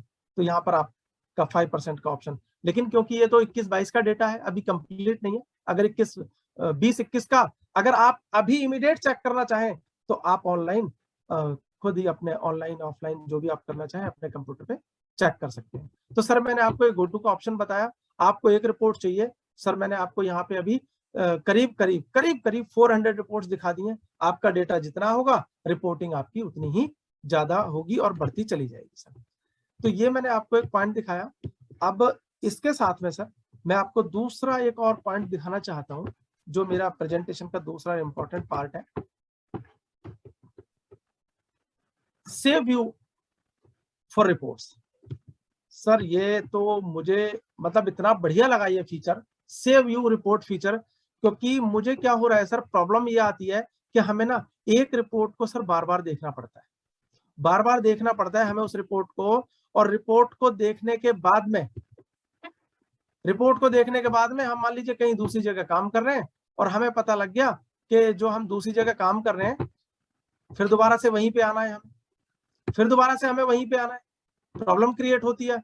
तो इन्होंने ना एक बहुत बढ़िया फीचर दे दिया, मैं वो फीचर आपके साथ डिस्कस करता हूँ। वो फीचर क्या है सर, आप ये देखिए, मान लीजिए मुझे ऑडिट करनी है, टैक्स ऑडिट करनी है, मुझे कंपनी ऑडिट करनी है, तो मुझे ये पता लगाना होता है कि ऐसे कौन कौन से डेटर्स हैं जो मोर देन 6 मंथ के हैं, या स्टॉक समरी में जाके मुझे पता लगाना होता है कि मेरा स्टॉक नेगेटिव तो नहीं है। अब ये तो हो सकता है ओपनिंग भी पॉजिटिव हो और क्लोजिंग भी पॉजिटिव हो। अब ड्यूरिंग द पीरियड, यानी आपने क्या किया, 1 अप्रैल को भी ठीक है, 31 मार्च को भी ठीक है, और during the period April to March जो ट्रांजेक्शन है उनमें कहीं नेगेटिव आ गया। तो हम क्या करते हैं, हम ऐसे जाते हैं, देखिए स्टॉक समरी में गए, आपके सामने स्क्रीन है, स्टॉक समरी में गए, क्लोजिंग बैलेंस आ रहा है, ये हमारे सामने प्रेजेंटेशन आता है। उसके बाद हमें देखना होता है, जब हमें ये देखना होता है तो हम क्या करते हैं, F12 करते हैं, और इसको थोड़ा सा हमें कौन कौन से नए आइटम इसमें ऐड करने हैं, item in the sense line, वो स्टॉक के आइटम नहीं, फीचर्स। तो मैं कहता हूँ यस, मुझे quantity, I need to show the quantity alternate units, बाकी मुझे कुछ नहीं चाहिए, but I need to know what is the opening balance, inward supply, what is outward supply, and nothing else. और अगर मुझे डिटेल्ड में जाना है तो मैं इस पर डिटेल पे क्लिक कर दूंगा, एक्सपेंड यहाँ पे भी यस कर देता हूँ, नो इशू सर। ये कुछ इस तरह से मेरे सामने फॉर्मेट आ जाता है। अचानक ही मुझे पता लगता है, अच्छा ठीक है, मैं देख रहा हूँ, ये मान लीजिए कोई एक मैंने प्रोडक्ट लिया, पेस्टिंग गम ले लेते हैं, पेस्टिंग गम। यहाँ पे अभी ये क्या किया इन्होंने, मैं 1 मिनट, इसका पीरियड मुझे सिलेक्ट करना पड़ेगा 1 मिनट के लिए। मैं इसका पीरियड पहले सिलेक्ट कर लेता हूँ यहाँ पे, क्योंकि वो 20 और 21 में डेटा नहीं है इसके अंदर। ये मैंने पीरियड सिलेक्ट किया, इसके बाद मैं स्टॉक समरी में गया। अब देखिए, अब जैसे मुझे पता चला पीरियड मैंने गलत चूज किया हुआ था, अब ये दोबारा ऐसे ही आ गया, फिर मुझे F12 करना पड़ेगा कॉन्फ़िगरेशन के लिए। Again opening balance yes, inward yes, closing yes, and detailed expand in all fields, ये दोबारा से यहाँ पे आ गया। अब मैं यहाँ पे दोबारा मैं देख रहा था पेस्टिंग गम पे क्लिक किया, अब ये पेस्टिंग गम मेरे सामने आ गया, ठीक है। अब पेस्टिंग गम सामने आ गया, उसके बाद मुझे पता चला कि यहाँ पर मैं 1 मिनट, मान लीजिए मैं कोई ये एंट्री चेक करना चाहता हूँ, ये एक पार्टी है, मुझे नाम लेने में कोई प्रॉब्लम नहीं है, यहाँ पे लिखा हुआ है सांकला केमिकल्स, ठीक है जी, सांकला केमिकल्स। अब मुझे लगा नहीं कुछ डाउट है, ये सांकला केमिकल्स है ना, पेस्टिंग गम नहीं हो सकती, मान लीजिए कोई दूसरा प्रोडक्ट होना चाहिए। 1 मिनट के लिए मैं क्या किया, मैं बाहर आया, बाहर जाने के बाद में डिस्प्ले अकाउंट लेजर, मैंने सांकला केमिकल निकाला, और उसके बाद मैं इसको देख रहा हूँ। जब मैं देख रहा हूँ, मैंने कहा नहीं ये तो ठीक है। अगेन मैं क्या करता हूँ, मैं फिर से स्टॉक समरी में जाता हूँ। मैंने 2 बार दिखा दिया आपको, एक बार तो पहले जब पीरियड गलत हो गया था, एक बार अब मैं दोबारा स्टॉक समरी में गया, फिर मेरे को F12 करना पड़ेगा, ठीक है सर, फिर मेरे को F12 करना पड़ेगा। मैंने ये सारा कर दिया, डिटेल्ड में आ गया, यस। लेकिन अब मैं आपको जो नई चीज बताने जा रहा हूँ वो ये है, अगर मुझे अगली बार भी यही रिपोर्ट चाहिए, तो tally prime 2.0 has given a new button, save view. I will click on save view, you can change report name, whatever you think. अब मैंने इसको केवल और केवल नाम दे दिया 1 मिनट के लिए स्टॉक समरी, या स्टॉक समरी में राजेश नाम दे देता हूँ, 1 मिनट के लिए राजेश दे देता हूँ। अब वो ये कहता है set this as a default view for the report, yes, मतलब कि मैं जब भी ये रिपोर्ट देखूं मुझे ऐसी ही नजर आए। अब वो कहता है एडिशनल फीचर्स, अब मैं यस करूंगा तो मेरे से 2 इंपॉर्टेंट क्वेश्चन पूछता है कि आपको ये फीचर सभी कंपनी में सेट करना है या केवल इसी कंपनी में सेट करना है। भाई मान लीजिए टैली में मेरी एक टाइम पे 10, 20, 50 जो भी कंपनियां खुली हैं, अगर मैं उन सभी में यह रिपोर्ट देखना चाहूं कि वो इसी फॉर्मेट में दिखे, ओपनिंग, इनवर्ड, आउटवर्ड, क्लोजिंग, तो मैं क्या करूंगा, ऑल कंपनी सिलेक्ट कर दूंगा। इसके बाद वो ये कहता है मेरे से, क्या आप कोई पीरियड भी सेट करना चाहते हो? आप जब भी ये रिपोर्ट खोलो तो एक सिलेक्टेड पीरियड वाली जो रिपोर्ट है वो इस फॉर्मेट में दिखे, या एंटायर ईयर की दिख जाए, या क्वार्टर की दिखे, मंथली दिखे। मैंने कहा जी मेरे को कुछ नहीं है, मैं कोई पीरियड सिलेक्ट नहीं करना चाहता, जो मैंने सिलेक्ट कर रखा है जब भी खोलूं इसी पीरियड की मुझे मिल जाए, अदरवाइज मुझे यहाँ पे स्पेसिफाई करना पड़ेगा। यस कर दिया सर, यस करने के बाद ठीक है सर। अब मैं क्या करता हूँ, अब मुझे ध्यान आया कि मैंने कोई भी एक प्रोडक्ट ले लेता हूँ, मैंने यहाँ पे इसको क्लिक कर दिया, देखा और उसके बाद में मेरे को ध्यान आया जी मैं तो मुझे किसी दूसरे मोड में काम करना है, मैं बाहर आ गया। मैंने यहाँ पे मान लीजिए प्रॉफिट एंड लॉस में मैं प्रॉफिट एंड लॉस में नहीं जाता, मैं किसी वाउचर में जाता, नहीं वाउचर एंट्री मुझे करनी नहीं सर। यहाँ पे मैं बैलेंस शीट में गया 1 मिनट के लिए, और बैलेंस शीट में जाने के बाद मैंने कुछ मान लीजिए कोई लोन अकाउंट चेक करना है, लोन अकाउंट मैंने चेक कर लिया, मैंने दोबारा से इसमें एक एंट्री भी कर दी 1 मिनट के लिए मान लीजिए। इसके बाद क्या हुआ, मुझे फिर से ध्यान आया मुझे स्टॉक पे जाना है। ठीक है सर, जब मैं स्टॉक समरी पे जाऊंगा तो आपको क्या लगता है कैसी दिखेगी? जो मैंने नया फॉर्मेट डिसाइड किया उसके हिसाब से दिखेगी या पुराने वाले हिसाब से? देखते क्या दिखती है सर।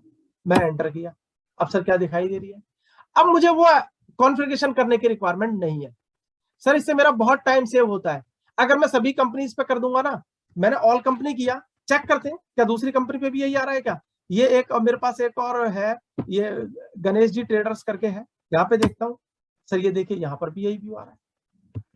एक और मेरे पास है, एक कंपनी और है, यहाँ पे देख लेते हैं। नेक्स्ट, यहाँ पे भी स्टॉक समरी पे सर यही व्यू आएगा, आना चाहिए। इसमें लग रहा है डेटा ज्यादा है इसलिए थोड़ा सा टाइम ले रहा है।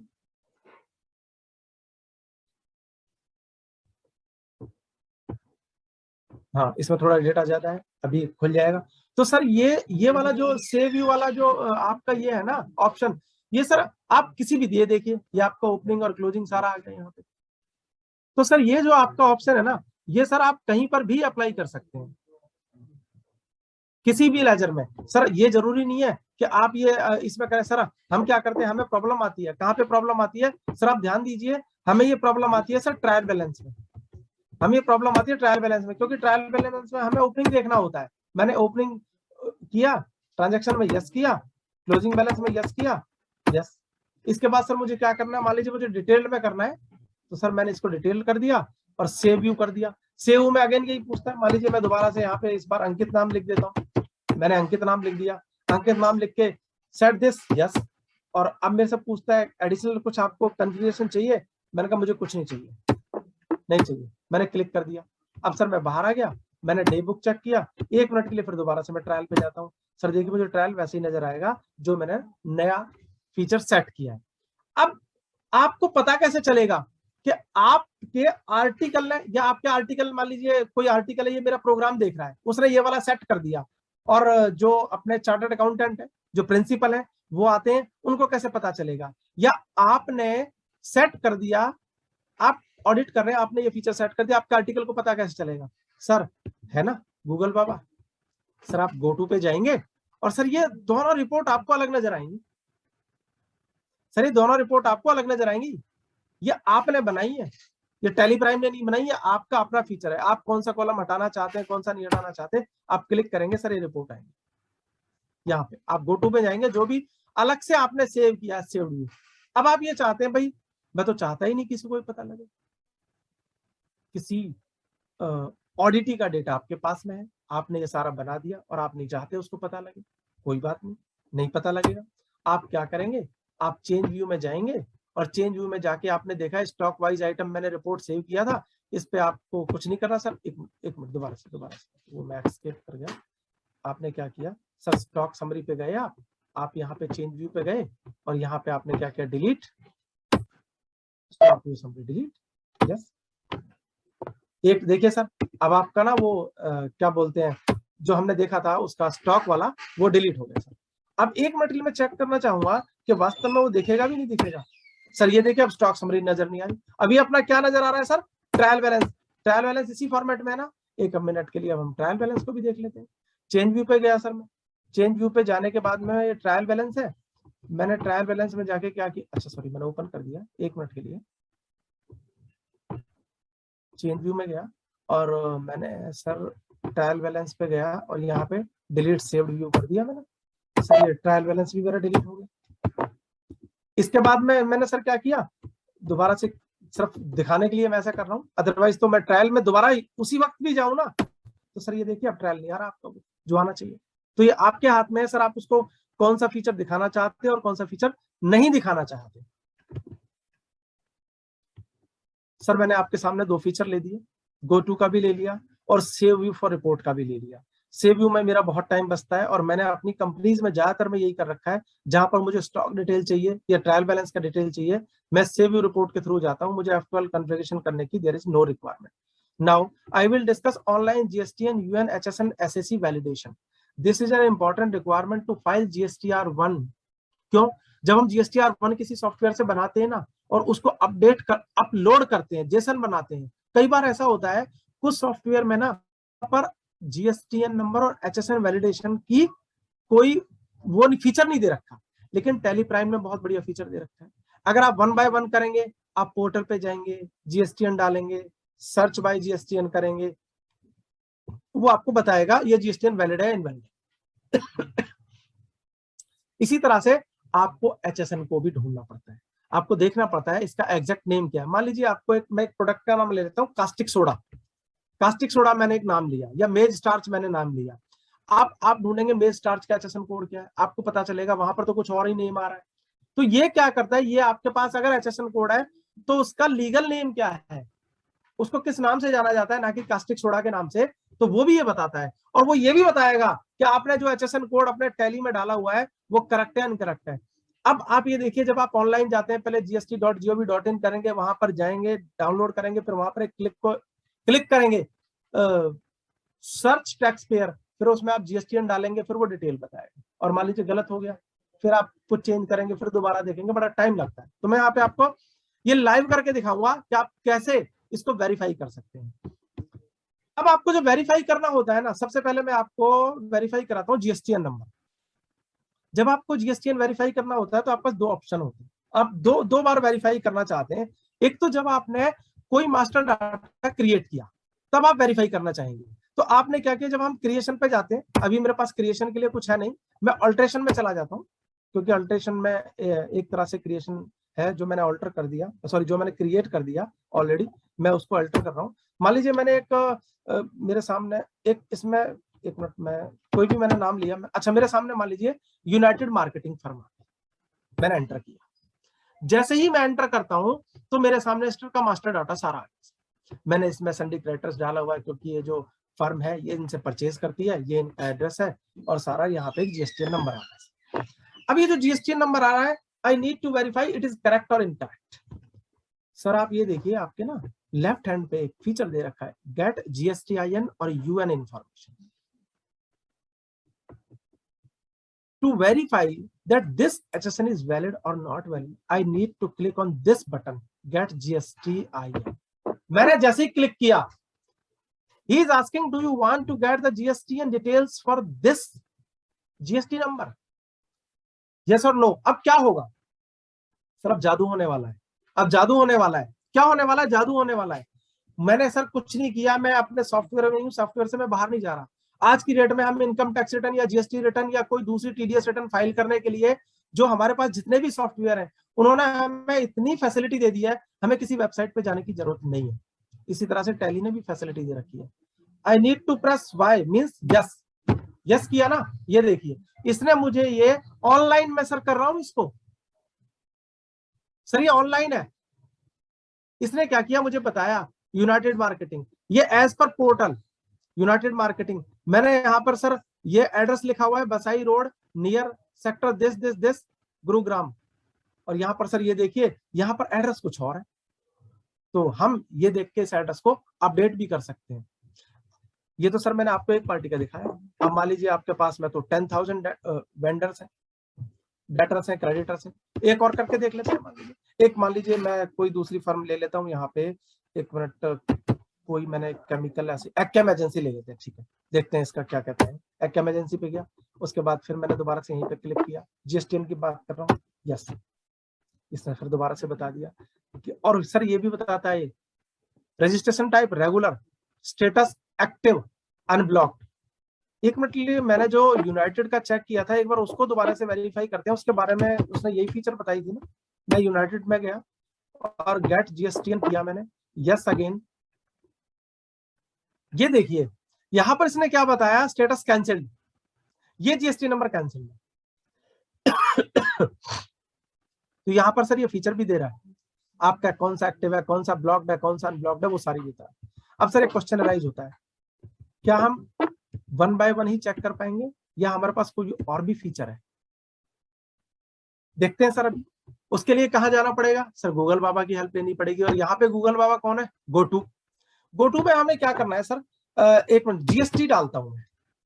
जब जीएसटी में जैसे ही मैंने डाला ना सर, मुझे तो पता भी नहीं रिपोर्ट कौन सी है, कहाँ चेक करनी है सर। यहाँ पे कह रहा है GSTR1, GSTR2, GSTR3B, GSTR challan reconciliation, GST rate setup, update party GSTIN। मैं अपडेट पार्टी GSTIN पे जाऊंगा, मैं एंटर करता हूँ। अब वो मुझसे ये पूछता है कि आपको अपडेट करने हैं सारे? Yes, I need to update. अब इसके लिए वो मुझसे पूछता है, अब हमें ये दिमाग लड़ाना पड़ेगा कि हमारे जो जीएसटी नंबर कहाँ हो सकते हैं। क्या बैंक अकाउंट में हो सकते हैं? No. Bank OC OD? No no no no no. कहाँ पे होंगे सर? सन्डी डेटर और क्रेडिटर्स में ही तो होंगे। मान लीजिए मेरा डिपॉजिट्स है, मैंने कोई प्रीपेड एक्सपेंसेस है या मैंने कोई सिक्योरिटी डिपॉजिट कर रखा है, उसमें जीएसटीएन होने का क्या मतलब है?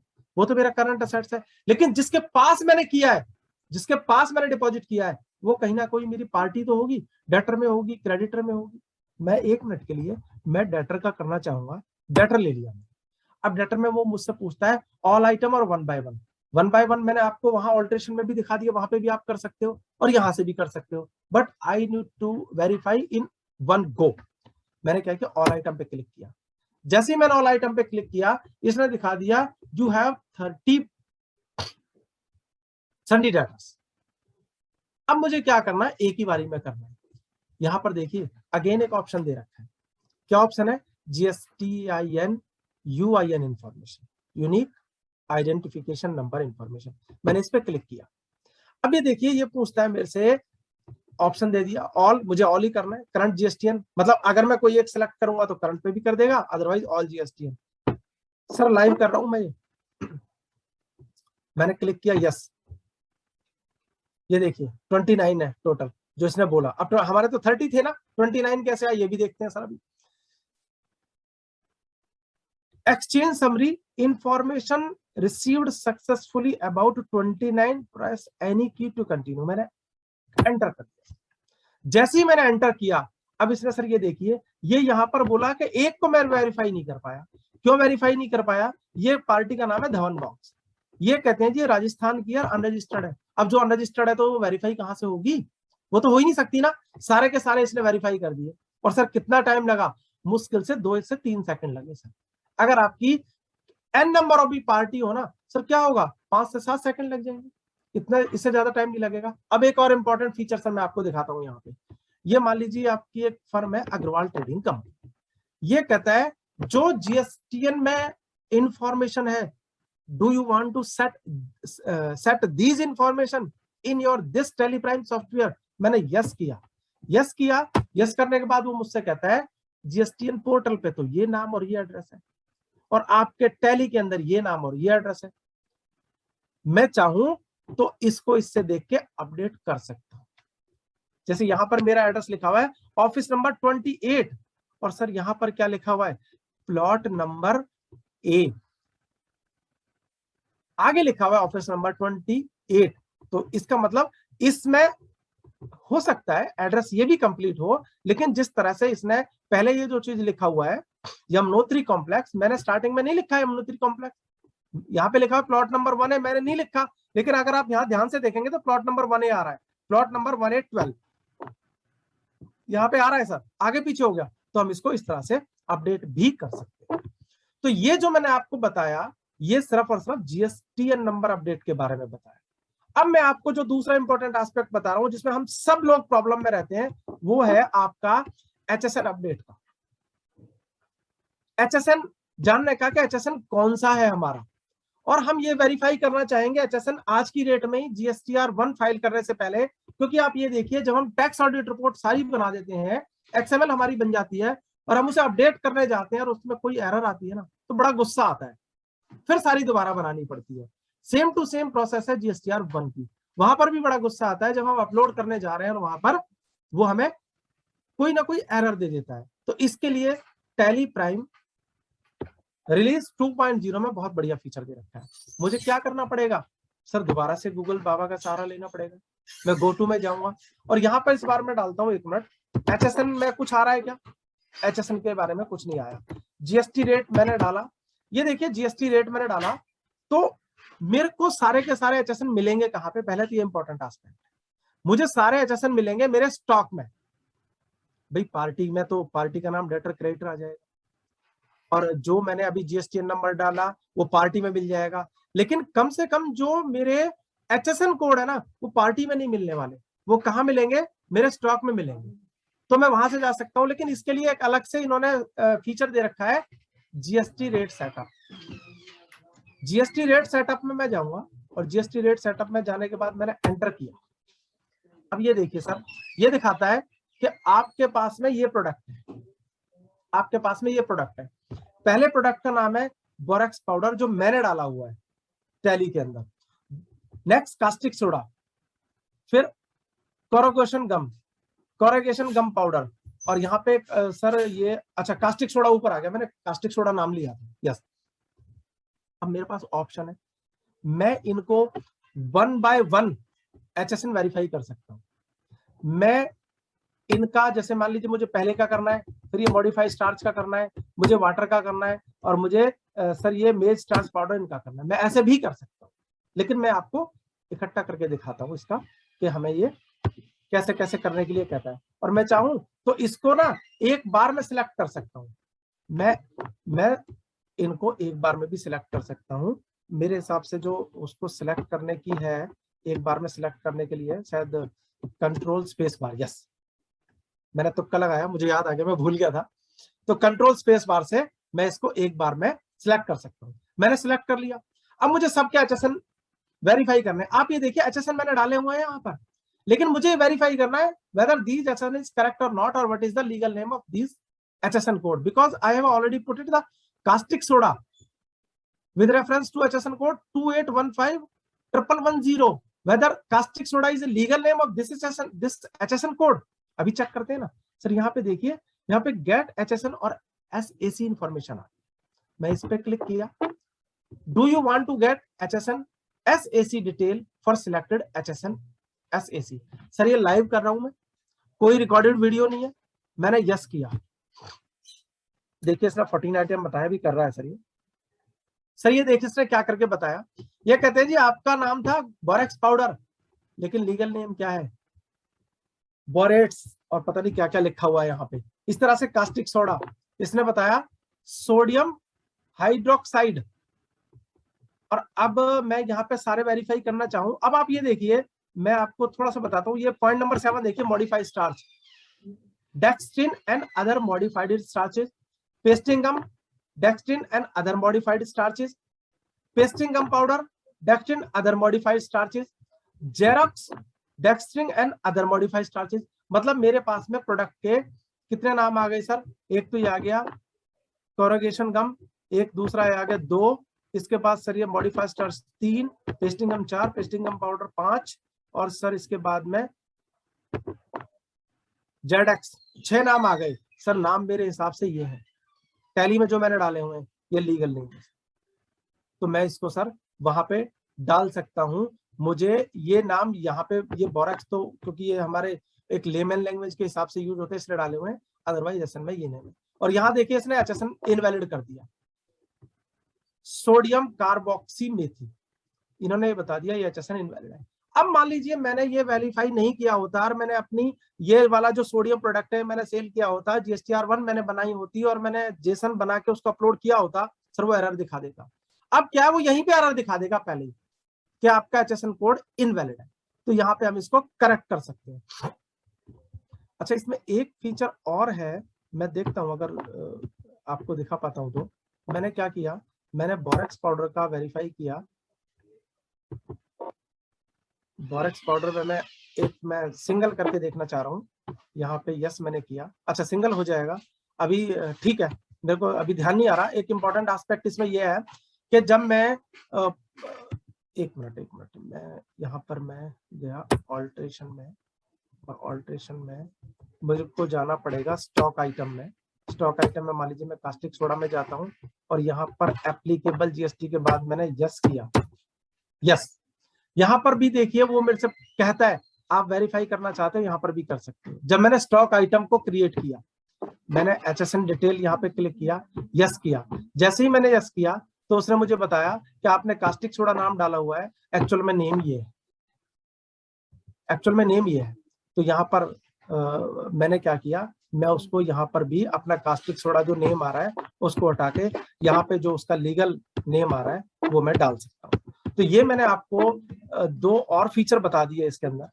अब मैं आपको लेके चलता हूँ, 2 और फीचर्स हैं, 2 नहीं 3 चीज रह गई, 3 चीज रह गई और 1 घंटा ऑलरेडी हो चुका है।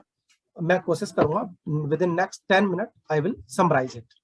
Connected experience for e way bill और TRIB रिपोर्ट ऑन ब्राउचर। इसको भी सर कनेक्टेड वाले को मैं आपको, क्योंकि ये तो मैं अभी ई-वे बिल कोई बना नहीं रहा, तो मैं आपको एक रिकॉर्डेड वीडियो ही शेयर करूंगा आपके साथ में ई-वे बिल की और अपना ई-इनवाइस की। क्योंकि ई-इनवाइस जब आप फर्स्ट टाइम बनाएंगे ना तो आपको बड़ी प्रॉब्लम आने वाली है, बहुत सारे फील्ड भरने करने पड़ते हैं आपको।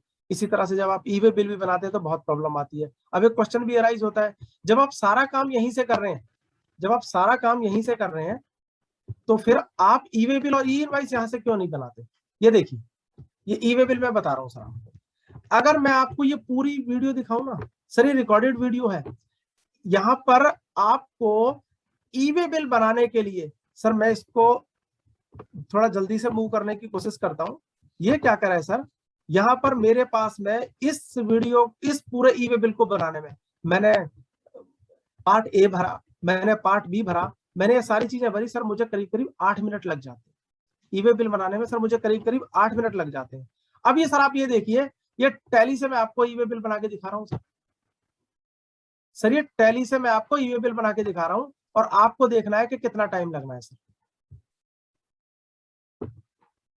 यहाँ पे क्या किया, सबसे पहले हमने ये पार्टी सिलेक्ट कर ली और हमने दिखा दिया भाई हम सेल क्या कर रहे हैं। उसके बाद हम आइटम सिलेक्ट कर रहे हैं और हमारा आइटम कहाँ पे रखा हुआ है, क्या आइटम है, वो हम सारा धीरे धीरे हमने यहाँ पे सब सेलेक्ट करते जा रहे हैं। इसके बाद सर नीचे ध्यान देना, यहाँ पर ई-वे बिल की एप्लीकेबिलिटी है, यस, अगर नो कर देंगे तो नहीं बनेगा। इसके बाद वो यहीं पे पूछ रहा है सर कि आपका डिस्पैच फ्रॉम कहाँ है, ये ऑटोमेटिकली आ जाते हैं क्योंकि मास्टर डाटा हमने ऑलरेडी फिल किया हुआ है। ये डिस्टेंस कैलकुलेट करके डालना पड़ेगा और आपको पता है इस पिन कोड से उस पिन कोड तक का जितना डिस्टेंस है वो हमें डालना है। और ट्रांसपोर्टर आईडी भी अगर हम यहीं डाल देते हैं और व्हीकल नंबर भी हम यहीं डाल देंगे तो सर हमारा पार्ट 2 भी जनरेट होके आ जाएगा। अब ये देखिए सर, मैं इनवाइस बना रहा हूँ, इनवाइस के अंदर ही सारी इंफॉर्मेशन फीड करिए। तो अभी देखते हैं सर, अब ये क्या हुआ, यस, यहाँ पर सर आपको जो ई-वे बिल का लॉगिन है वो आपको यहाँ पर ई-वे बिल का लॉगिन डालना पड़ेगा। जो ई-वे बिल का लॉगिन हमने क्रिएट किया वो यहाँ डालना है। ऊपर जीएसटी नंबर तो आ ही गया, यूजर नेम डाल दिया। इसके बाद यहाँ पर सर हमने ये अपना जो पासवर्ड है वो भी डाल दिया और पासवर्ड करने के बाद सर अगर आप काउंट करेंगे ना, अब देखना सर आपको कितना टाइम लगने वाला है। मुश्किल से सर 8 से 10 सेकंड आपको लगेंगे। आपने क्या किया, ये डाटा को ट्रांसमिट कर रहा है, कहां पे कर रहा है, जो हमारा कनेक्टेड कर रहा है, कनेक्टेड सर्विसेज है ये। तो हमारा जो टेली के अंदर डेटा है वो सारा का सारा ई-वे बिल वेबसाइट पे जाएगा अभी, और ई-वे बिल वेबसाइट से ये देखिए ई-वे बिल जनरेट हो गया। ई-वे बिल वेबसाइट से ई-वे बिल जनरेट हो गया। अभी मैं आपको प्रीव्यू दिखाता हूँ, ये प्रीव्यू है और सर आप ये देखिए ई-वे बिल का नंबर टॉप पे आ रहा है सर, आप देख रहे होंगे सर ई-वे बिल नंबर आ रहा है सर यहाँ पे, और यहीं पे सर ये ई-वे बिल भी आ गया। आप इसको यहाँ से प्रिंट भी कर सकते हैं टैली से, आपको ऊपर जाने की जरूरत नहीं है, मतलब ई-वे बिल में साइट पे जाने की जरूरत नहीं है, सारी की सारी डिटेल आपकी यहाँ पे सर आ गई। तो वहां पर जहां 8 मिनट लगे थे ना सर, यहाँ पर अगर आपको इनवाइस बनाने से ई-वे बिल बनाने तक 2 मिनट 13 सेकंड का टाइम लग रहा है सर, 2 मिनट और 13 सेकंड। और जो टोटल आपका ये बना है ना ई-वे बिल, इसमें तो केवल सर 8 सेकंड का ही टाइम लगा है। अब ई-वे बिल टैली प्राइम से जनरेट करना है तो आपको क्या करना पड़ेगा सर, इसके लिए सबसे पहले आपको क्या करना पड़ेगा, ई-वे बिल ये यहाँ पर एक मिनट सर, अच्छा वो बीच में एक स्टेप रह गया, कोई बात नहीं, वो भी मैं बता दूंगा सर आपको। मैं आपको बल्क ई-वे बिल, अब तो मैंने आपको सिंगल बताया, अब मैं आपको ये भी बता सकता हूँ बल्क ई-वे बिल अगर आपको जनरेट करने हैं। ये क्या है, ये सर आपने ऑलरेडी इनवाइस बना लिए हैं, ऑलरेडी इनवाइस बना लिए, लेकिन आपका डिसाइड नहीं हुआ था मटेरियल कब जाना है। अब ई-वे बिल तो तभी बनता है ना मूवमेंट से ठीक पहले। तो ये क्या कर सकते हैं हम, 1 by 1 भी बना सकते हैं और 2 का भी एक साथ बना सकते हैं, तीनों का भी इकट्ठा बना सकते हैं। ये मेरे टैली के अंदर बने पड़े इनवाइस, मैं इसकी इंफॉर्मेशन को ई वे बिल की वेबसाइट पे भेज रहा हूँ, तीनों को इकट्ठा सर। जब मैं तीनों को इकट्ठा भेज रहा हूँ, ये पहले इनवाइस की जा रही है, फिर दूसरे की जाएगी, फिर तीसरे की जाएगी, और तीनों की तीनों सर मेरे ई वे बिल यहाँ पर ऑटोमेटिकली बन के आ जाएंगे।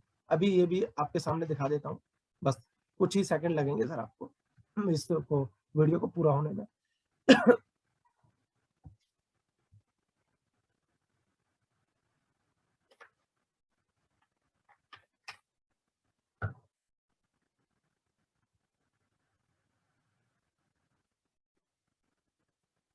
यहाँ पर सर पहला जो आपका इनवाइस था उसकी डिटेल ई वे बिल सिस्टम पे चली गई है। अब ये सेकंड वाले की भी जा रही है सर, और जैसे सेकंड सर थर्ड तीनों की चली गई। अब ये क्या होगा, वहां पे ई वे बिल बन के तैयार हो गया होगा सर, अब वो वहां से ई वे बिल यहाँ पे आ जाएगा और यहाँ पे ये दिखा भी देगा सर।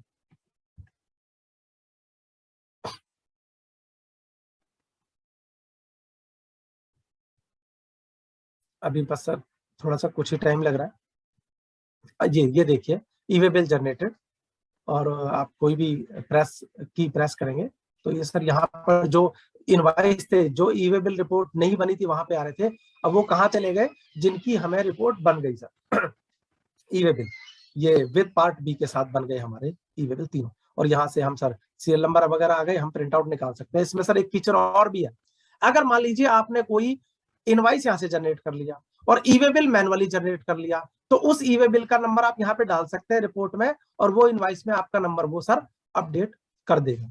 ये ई वे बिल भी आ गया सर आपका, और इनवाइस तो हमने पहले ही बना लिया। नेक्स्ट वाले पे चलता हूं सर मैं, ये वो वाली स्लाइड है, मैं क्योंकि बहुत ज्यादा मैं इसको दिखाने की कोशिश नहीं कर रहा, बस एक आपको और दिखाऊंगा जो लास्ट में आपको दिखाना चाह रहा हूं मैं, 1 मिनट के लिए बस।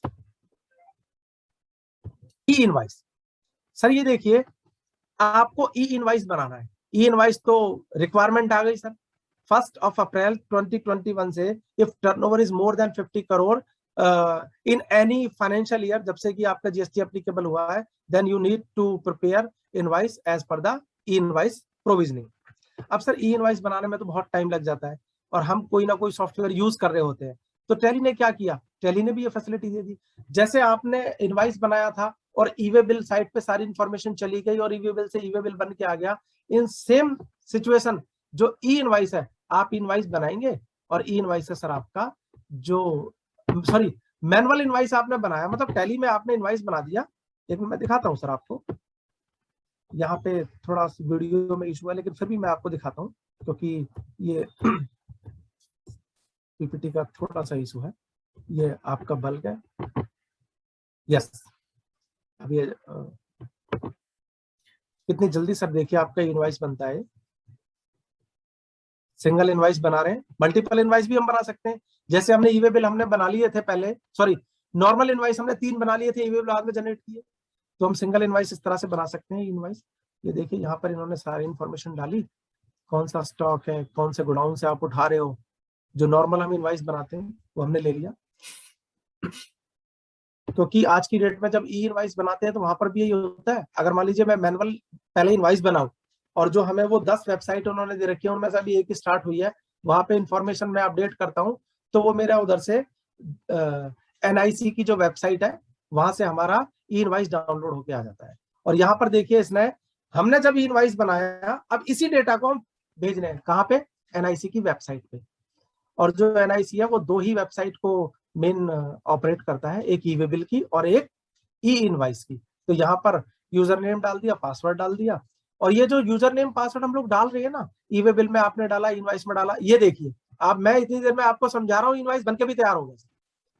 और अभी आप देखेंगे, प्रीव्यू भी देख लेंगे आप, और इसी इनवाइस की जो इन्फॉर्मेशन है वो भी ई वे बिल में चली जाती है। ये सर आपके सामने ई इनवाइस रेडी है। ये आपका IRN नंबर आ गया, और मैंने आपको बताया था ना सर, मुझे पहला इनवाइस बनाने में सर 2 दिन का टाइम लगा, पहला इनवाइस बनाने में सर मुझे 2 दिन का टाइम लगा। और एक बल्क में अगर मैं जाऊंगा तो सर बल्क भी दिखा सकता हूं, लेकिन मैं थोड़ा सा टाइम की वजह से मैं बल्क आपको नहीं दिखा रहा। अच्छा, अब मैं आपको एक और इम्पोर्टेंट एस्पेक्ट, यस, एक और इम्पोर्टेंट एस्पेक्ट है जिस पे मैं बात करूंगा सर। सर मैं एक डेटा मैं आपको शेयर करना चाह रहा हूँ। डेटा क्या है, जिन भी चार्टर्ड अकाउंटेंट ने टैली ईआरपी डिस्काउंटेड प्राइस पे लिया है, क्योंकि करीब करीब 80% डिस्काउंटेड पे हमें टैली ईआरपी मिला था, तो सर उस केस में क्या हुआ, वो एक्टिवली यूज कर रहे हैं टैली ईआरपी को, लेकिन उन्होंने अभी तक टैली प्राइम में मूव नहीं किया सर। अब ये पता नहीं क्यों नहीं किया। अब उनका जो उन्होंने मूव नहीं किया, मैं बता रहा हूं सर उनको क्या प्रॉब्लम आने वाली है, जो उनके आर्टिकल्स है वो क्या प्रॉब्लम फेस कर रहे हैं सर। ये मैं 1 मिनट आपको यहाँ पे शेयर करना चाह रहा हूं सर। एक छोटी सी रिपोर्ट है। यस, ये सर आप ये देखिए, अभी जो जीएसटीआर 1 बनती है टैली ईआरपी 9 से, सर इतने सारे स्टेप्स फॉलो, स्टेप 1 2 3 4 5 6 7, सर ये सारे के सारे स्टेप हमें फॉलो करने पड़ते हैं जब ईआरपी 9 से हम लोग बनाते हैं। या तो हम जीएसटीआर 1 बना रहे हैं, या फिर हम लोग बना रहे हैं जो हमारी क्यूआरएमपी में रिटर्न जाती है, उससे जेसन फाइल जनरेट करते हैं और ऑफलाइन जनरेट करते हैं, फिर अपलोड होती है वो। लेकिन टैली प्राइम में सर, टैली प्राइम में तो कुछ भी नहीं है ना सर। यहीं से आपकी जीएसटीआर 1 बनेगी, यहीं से जीएसटीआर 3 भी बनेगी, और सर बाहर जाने की जरूरत नहीं है, यहीं से ही जेसन अपलोड हो जाएगी सर जीएसटीएन पोर्टल पे। और दूसरी बात सर, जब आप बाहर से जनरेट करेंगे तो हो सकता है आपको कोई प्रॉब्लम बाद में पता चले, मतलब ऑफलाइन करके जब आप अपलोड करेंगे प्रॉब्लम पता चले, लेकिन सर यहाँ तो आपको इंटरनली बता देगा। और सबसे इंपॉर्टेंट एस्पेक्ट सर ये है, ये तो फ्री ऑफ कॉस्ट है सर, ये तो फ्री ऑफ कॉस्ट है, तो आपको इसको मूव करना है सर। मैं सभी से रिक्वेस्ट करूंगा जो भी मेरा प्रोग्राम सुन रहे हैं सर, कुछ भी नहीं करना, टैली सॉल्यूशंस की वेबसाइट पे जाना है, वहां से एक EXE फाइल है आपकी इसकी टैली प्राइम की, वो डाउनलोड करनी है, उसको रन करना है, और आपका टैली प्राइम तैयार है सर, फ्री ऑफ कॉस्ट है। डेटा माइग्रेट हो जाएगा, डेटा की कोई प्रॉब्लम नहीं है। अब सर लास्ट में मैं जो आपको एक बात और बता रहा था, वो भी सर मैं आपको लाइव दिखा देता हूं। मैं आपको ये बता रहा था, आप बैठे हैं सेमिनार में, ठीक है सर, आप कहाँ बैठे हैं सर, आप बैठे हैं सेमिनार में, और सेमिनार में बैठने के बाद में आपके पास में अचानक कोई फोन आ गया कि आप सर हमें ये बता दीजिए कि हमारा प्रॉफिट क्या है, लॉस क्या है, कुछ भी है। अब आप कहते हैं सर कैसे बताऊं मैं तो नहीं बता सकता। या फिर एक पॉसिबिलिटी ये भी हो सकती है कि आप बिजनेसमैन हैं और आप खुद ही देखना चाहते हैं, आप मुंबई घूमने चले गए, किसी कस्टमर ने बोला जी मुझे आज ही पेमेंट करनी है, मुझे बता दो कितना बैलेंस आउटस्टैंडिंग है। आप नहीं बता सकते जी, क्योंकि सर्वर है ही नहीं मेरे पास में। तो यहाँ पर टैली प्राइम ने फैसिलिटी दे दी है। आप क्या करेंगे, अपना एक यूजर आईडी पासवर्ड बना लेंगे सर। मैं दिखा रहा हूँ सर आपको, ये टैली सॉल्यूशंस लिमिटेड की जो वेबसाइट है, यहाँ पर इन्होंने अपना एक लाइव डेमो डाला हुआ है, वही दिखा रहा हूँ सर मैं आपको। एनीवेयर रिपोर्टिंग में जाएंगे, मैंने यहाँ पर क्लिक कर दिया कि मुझे इसी में लॉगिन करना है, ओके किया सर मैंने। उसके बाद सर मैंने जैसे ही मैंने लॉगिन पे क्लिक किया, और ये देखिए सर, मैंने जैसे ही लॉगिन किया तो मेरे सर्वर पे जो जो कंपनीज ओपन है वो सर यहाँ पे दिखेंगी, जो जो कंपनी है मेरे पास में वो दिख जाएंगी। अब ये कोई मैन्युफैक्चरिंग या ट्रेडिंग कोई भी कंपनी लेता हूं, मान लीजिए मैंने फर्स्ट वाली ले ली, मैंने क्लिक किया सर। मैंने जैसे ही क्लिक किया, अब उसने पूछा कि भाई मेरे को तो बैलेंस देखना है, तो मैं बैलेंस देखने के लिए सर कहाँ जाऊंगा, मैं सन्डी डेटर्स पे चला जाऊंगा सर। सन्डी डेटर्स के नाम के अलावा मेरे पास कोई नाम भी हो सकता है, या मान लीजिए अभी मैं जाता हूं सर, नाम भी आ जाएगा, या मान लीजिए मुझे बैलेंस शीट में जाना है, मुझे कैश इन हैंड देखना है, ये सर कैश इन हैंड में गया, ये मेरा कैश इन हैंड 73 लाख आ गया, मैंने इस पे क्लिक कर दिया सर। अभी इसमें डेटा एंट्री है नहीं, इसलिए इस तरह से दिखा रहा है। अदरवाइज मैं किसी और में अगर जाऊं, मान लीजिए मैं 1 मिनट के लिए मैं गया सेल्स में, या सेल्स के बजाय मैं सन्डी डेटर्स में जाता हूं, ये सन्डी डेटर्स में सर ये मेरी फर्म है, मैं सन्डी डेटर्स में जाने की कोशिश कर रहा था। अब ये मान लीजिए मिलन एक फर्म है, इसका सर बैलेंस कितना है मैं देखूंगा, देख के बता दूंगा, मैं मंथ वाइज भी बता दूंगा। इसके बाद मैं अंदर जाऊंगा सर, मैं उसकी एंट्रीज के हिसाब से भी बता दूंगा, लेकिन बस इसमें सर एक ही है, मैं डाटा एंट्री नहीं कर सकता, मैं डाटा एंट्री नहीं कर पाऊंगा। बाकी सारे फीचर्स अवेलेबल है, कुछ नहीं करना, आपको मोबाइल पे ये डाउनलोड करना है, और आपको अपना एक यूजर आईडी पासवर्ड बना लेना है। यूजर आईडी पासवर्ड बनाने के बाद में आप डायरेक्टली रिपोर्ट व्यू कर सकते हो। ये है सर आपका anywhere Tally Prime. Thank you very much, आपने पेशेंसली सुना, और thank you very much Tally Solutions Limited, Tally Prime, who gives me this opportunity. Thank you very much. Ankit ji, are you there? Rajesh ji, so मैं request करूंगा participant से, अगर कोई questions हैं सो आप चैट में पुट अप कर सकते हैं, अदरवाइज आप हैंड रेज कर सकते हैं, आप अनम्यूट होकर भी आप क्वेश्चन पूछ सकते हैं। तो राजेश जी हैं, हम ट्राई करेंगे आपको आंसर देने के लिए। एक क्वेश्चन पुट अप हुआ है, how to do sales and expenses entries for the multiple GST registration. Sir ये जो आपने क्वेश्चन रेज किया है ये मल्टी जीएसटीएन से रिलेटेड है। तो मल्टी जीएसटीएन जो है अभी टैली में डिफॉल्ट फीचर में नहीं है, और तो आप कस्टमाइज कर सकते हैं। अदरवाइज आप अगर देखेंगे हमारे प्रोडक्ट रोड मैप में ये हमने ऑलरेडी इसको रखा है, तो बहुत जल्दी ये फीचर आने वाला है। तो मल्टी जीएसटीएन जब आएगा तो आप इस फीचर को आप यूज कर सकते हैं, ये काम को आप कर सकते हैं।